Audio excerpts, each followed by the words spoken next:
تحقیق اور جستجو عقلمندوں کا شیوا ہے۔ ایک مرد ادانا کا دوران سفر جنگل سے گزر ہوا۔ تھکاوٹ سے چور عقل مند کو کسی ٹھکانے کی تلاش تھی جہاں وہ تھوڑی دیر ٹھہر سکے اور آرام کرنے کے بعد اپنے سفر کا دوبارہ آغاز کر سکے۔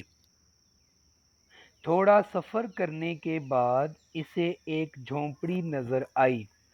بے ساختہ اس جھونپڑی کی طرف قدم بڑھ گئے۔ جھونپڑی کے قریب ایک بابا جی موجود تھے۔ انہوں نے عقل مند شخص کی مہمان نوازی کی اور اسے کھانا کھلایا۔ عقل مند آدمی بابا جی کے پاس بیٹھا ادھر ادھر کی گفتگو کرتا رہا کہ اچانک اس کی نظر بابا جی کی پالتو مرغیوں پر پڑی۔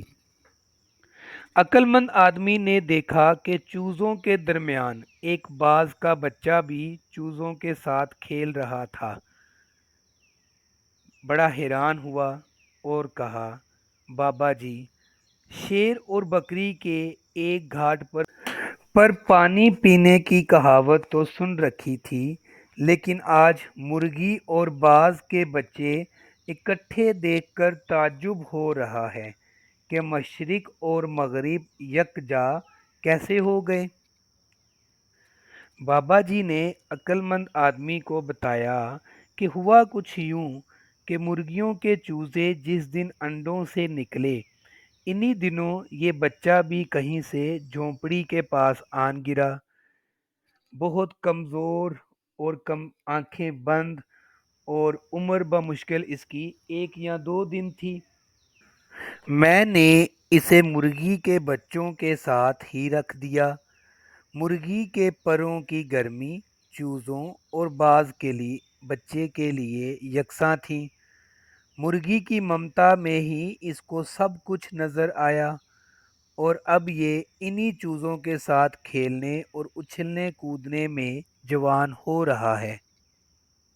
عقل مند آدمی نے بابا جی سے کہا، مگر بابا جی، یہ تو چٹانوں اور بلندیوں پر رہنے والا پرندہ ہے۔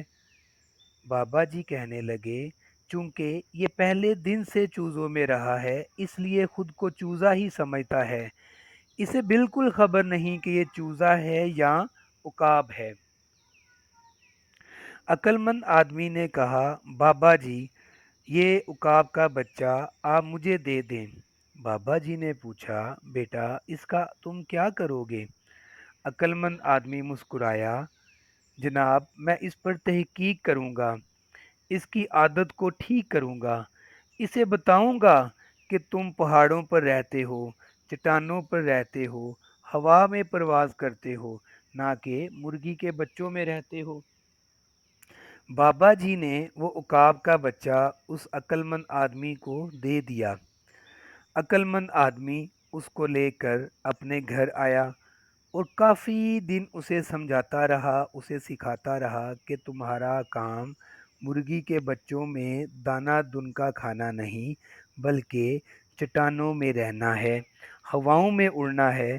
لیکن وہ کسی بھی طرح اس عقاب کے بچے کو سمجھا نہ سکا، کیونکہ باز کا بچہ ہوتے ہوئے مرغی جیسی زندگی بسر کرنا ذلت ہے، اور ذلت کی زندگی سے موت بہتر ہے۔ یہ کہہ کر عقل مند آدمی نے اس عقاب کے بچے کو فضا میں اچھالا۔ باز کا بچہ فضا میں قلابازیاں کھاتا ہوا نیچے آ رہا تھا۔ آنکھیں بند تھیں، خوف و ہراس سے دل کی دھڑکن بہت تیز، اور زمین تھی کہ آنے کا نام ہی نہیں لے رہی تھی۔ زندگی اور موت کی اس کشمکش میں باز نے آخری کوشش کے طور پر پروں کو پھڑ پھڑانا شروع کر دیا۔ پر کھلنا شروع ہوئے اور باز تھوڑا سنبھلا۔ آہستہ آہستہ پر مکمل طور پر کھل گئے اور باز نے فضا میں اڑنا شروع کر دیا۔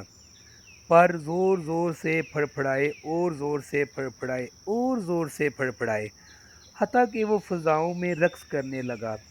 خوشی اور مسرت سے وہ چیخ رہا تھا۔ ہواؤں پر راج کرتا ہوا باز عقل مند آدمی کے پاس آیا اور ہوا میں ہی کھڑا کھڑا ممنون آنکھوں سے اسے دیکھا اور پھر ہوا میں بلند ہو گیا۔ چوٹی پر کھڑے ہوئے مرد دانا نے شاہین کو آواز دی اور کہا، اے شاہین، میں نے تمہیں کچھ نہیں دیا، صرف وہ شناخت دی جس کو تو بھول گیا تھا۔ مرغی کے بچوں میں رہ کر تو اپنا مقام بھول گیا تھا، آج تو نے اپنے اصل مقام کو پہچان لیا ہے۔